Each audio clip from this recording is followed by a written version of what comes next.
A war that lasts longer than a human lifetime stops being an event and becomes an environment in which people are born, grow up, and die.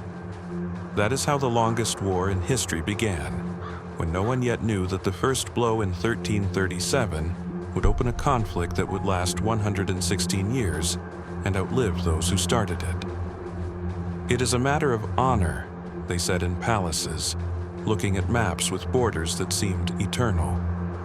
A few campaigns, a few battles, and everything will be decided, because kings do not fight for centuries. They fight until there is a result. Soldiers went to war believing they would return, because no one marches into battle thinking that his son and grandson will continue the same fight. There was something tragically human in that naivety, because even then the war was not planning to stop. It was only beginning to take root. "My father fought the English," a young soldier said, gripping a spear. "And if I have to, I will go too, because otherwise we will be erased. But I do not believe this will last long, because no conflict can last forever."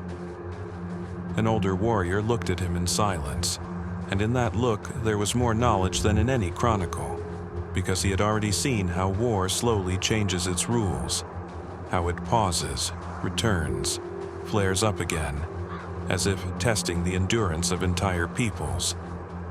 "It does not end," he finally said, heavily and quietly.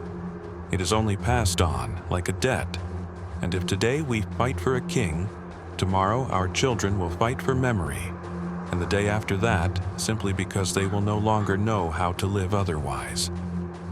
Villages burned, cities changed hands, kings were replaced, and the war remained, stretching through time until it began to be perceived as the background of life, as something inevitable, almost natural.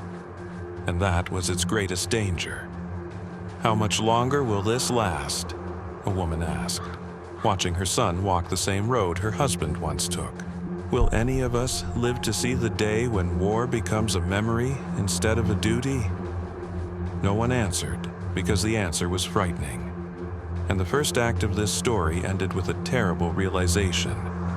When a war outlives one generation, it stops being a choice and becomes an inheritance that no one wanted to receive. But that can no longer simply be set aside. Years passed, then decades, and the war lost any clear beginning or understandable purpose, because those who remembered why the first blood was spilled were already lying in the ground, and new generations took up weapons not for a right or a crown, but out of habit, passed down along with surnames and land. "My grandfather fought the English," a man said as he fastened his armor, heavier than his own memories. "My father fought, and now it's my turn, even though I cannot name a single day when there was real peace between us and them. Kings changed, treaties were signed and broken. Truces were announced with solemn words, but for ordinary people the war was constant, because as soon as the fields began to yield crops, new detachments arrived, and as soon as children began to speak, they already knew the words siege and war tax. They tell us that this time it's different," a woman said, looking at the burned village, "that now we will surely win. But I've heard these words since childhood, and they sound the same no matter who sits on the throne." The war stretched on so long that losses stopped shocking anyone and became part of the tally. And when yet another king or heir died, it no longer changed the course of events, because the mechanism of the conflict lived separately from the people who served it. "We are not fighting for the future," an old soldier said, watching the boys marching into yet another campaign. "We fight because we no longer know who we are without it, because peace for us is only a pause, not a state." Cities were rebuilt only to be destroyed again. Generations learned how to survive between campaigns, and the word end sounded like a legend one wants to believe in, but has never seen with one's own eyes. "I was born during the war," a young man said as he took up a sword for the first time. "And if I die, I want to know at least one thing. Was it ever different?" No one answered him because the answer was too painful. And the second act of this story revealed the deepest cruelty of the longest war. It killed not only bodies, it erased the memory of life without it, turning conflict into normality, and normality into a curse that lasts longer than any human life.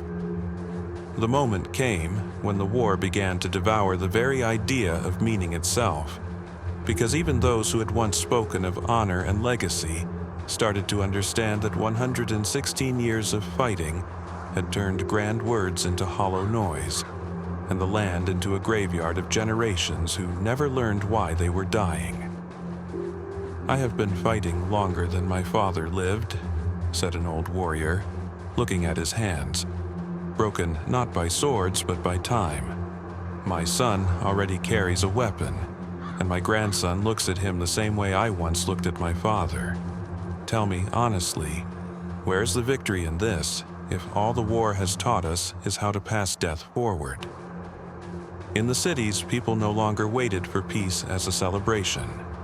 They waited for it as an exhausted silence, short, dangerous, almost suspicious, because over decades it had become clear that every treaty was not an ending, but a postponement, and every rebuilt wall was only a target for the next campaign. "They are promising again that this will be the last time," said a woman with a bitter smile, holding a notice of yet another mobilization. "But these promises are older than I am. They sounded the same when I was a child, when I got married, and when I buried my husband." Kings and advisors still spoke the language of greatness, but that language no longer reached the people. Peasants, craftsmen, and soldiers saw only one thing: that the war lived longer than any crown, and that it no longer needed new reasons while the old ones had not even faded. "If we stop," some said in despair, "we admit that all these years were meaningless, that our fathers and grandfathers died for nothing. And if we don't stop," others replied in anger, "we admit that we are ready to keep killing for another 100 years, just so we don't have to say that we were wrong." This confrontation tore apart not only the fronts, but human consciousness itself, because the choice was no longer between England and France, but between memory and the future. Every decision felt like a betrayal of something sacred, even if that sacred thing had long since lost its human face. "I don't want my children to know war as normal," said a man quietly, with a tension that made the words feel like a scream. "Even if they call me a coward. Even if they say I betrayed everyone who died before us." And it was at this point that the fourth act reached its climax, because a war that had lasted longer than a human lifetime finally encountered its most dangerous enemy. Not an army, not a new weapon, but exhaustion of memory itself, when people began to ask not "how do we win?" but "do we have the right to continue?" knowing that every next year would take those who did not even know how it all began. When the war finally ended, it did not thunder with a final blow or bring a feeling of triumph, because after 116 years of fighting, the world simply exhaled, as if it had been holding its breath for too long and no longer had the strength to rejoice. In that exhausted silence, there was more truth than in any victorious speech. "So that's it," an old man said, looking at the field where dozens of battles were still remembered. "My grandfather died here, my father died here. I lived my life hiding from war between wars, and now they tell me it's over. But tell me, what exactly is over, if war was everything I ever knew?" Kings signed treaties, chroniclers wrote down dates, and history neatly closed the page. But for the people who lived inside this war, the page was not paper. It was a scar that does not disappear just because someone declares an end. "We won," some said, looking at maps with new lines. "We defended our right, and now peace has come." But those who survived decades of sieges, losses, and fear knew that the word victory rang hollow, because peace after a century-long war is not happiness. It is a silence one must learn to live in, just as people once learned to live under the whistle of arrows.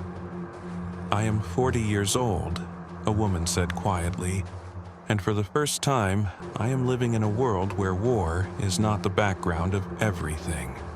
And that frightens me more than shelling ever did, because I do not know who I am without that fear."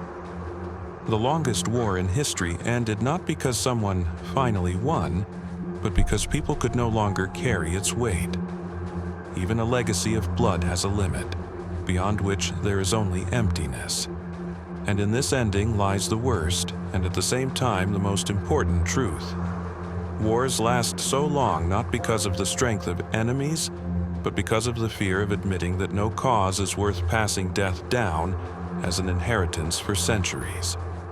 When silence finally became real, it did not bring forgetting, but it gave a chance, for the first time in 116 years, for children to be born not in expectation of the next campaign, but with the right not to know war as a norm. And that was enough for the long history of blood to finally end not with victory, but with an exhausted, yet necessary, enough.